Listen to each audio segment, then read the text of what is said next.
The Runaway Mine Train is a Mac-powered coaster at Alton Towers and has a lot to offer for the families. Personally, this ride means a lot to me, and I'm excited to share my mini review of it with you guys. So, let's get into this.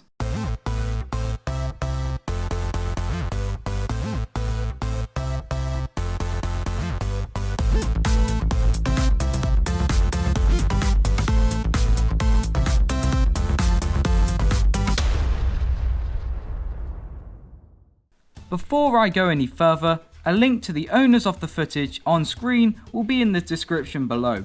Also, my mini review series is a series where I talk about certain coasters that don't get appreciated enough. I have a dedicated playlist for these types of reviews, so go check them out if you want to. Now, the Runaway Mine Train was my very first roller coaster, and not going to lie, I'm quite pleased to say that.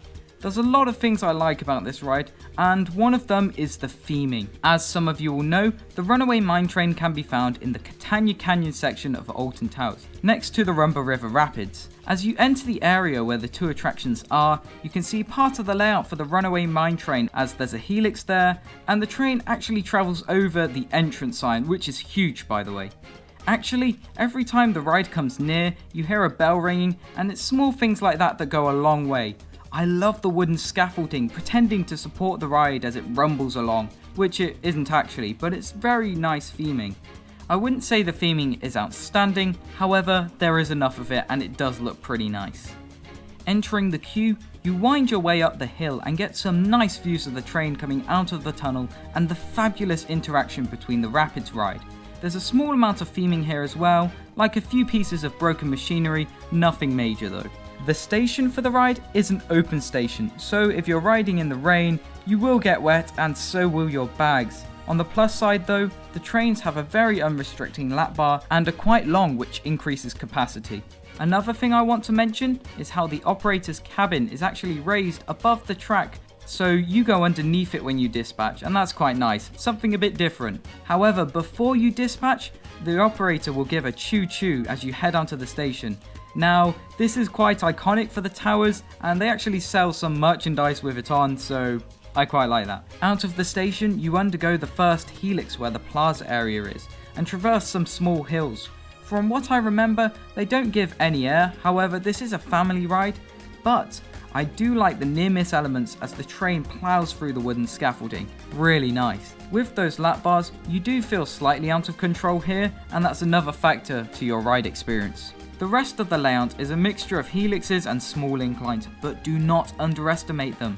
They are more forceful than they seem, and I say the same thing about Flying Fish at Fort Park. However, the highlight of the ride for me is the tunnel. You dive down into it and feel the cool air from the water off the rapids. The interaction here is so cool, and it really helps connect the two attractions together. You then climb back up the hill and into the station. Now, depending on how quiet the day is, you can get more than 2 circuits on the Runaway Mine Train. I happen to be lucky enough to have got a 4-circuit ride. It was a long time ago, but for a 5-year-old me, it was insane. I believe it was the last train of the day, and I will always treasure that memory. To conclude, the Runaway Mine Train may not be the most thrilling ride at Alton Towers, but I'd say it's the best family attraction in the park. Yeah, you have Wicker Man, but I personally wouldn't consider that a family coaster. Would I recommend the Runaway Mine Train? Yes, I would. It's calm, relaxing, but also gives you a small amount of thrill in the process. Definitely one of my favourite rides ever. You've been watching Stubwood. Please do me a favour and hit that subscribe button for more content just like this. Please be sure to check out some of my other videos as well, and I'll see you all in the next one. Have a fantastic day.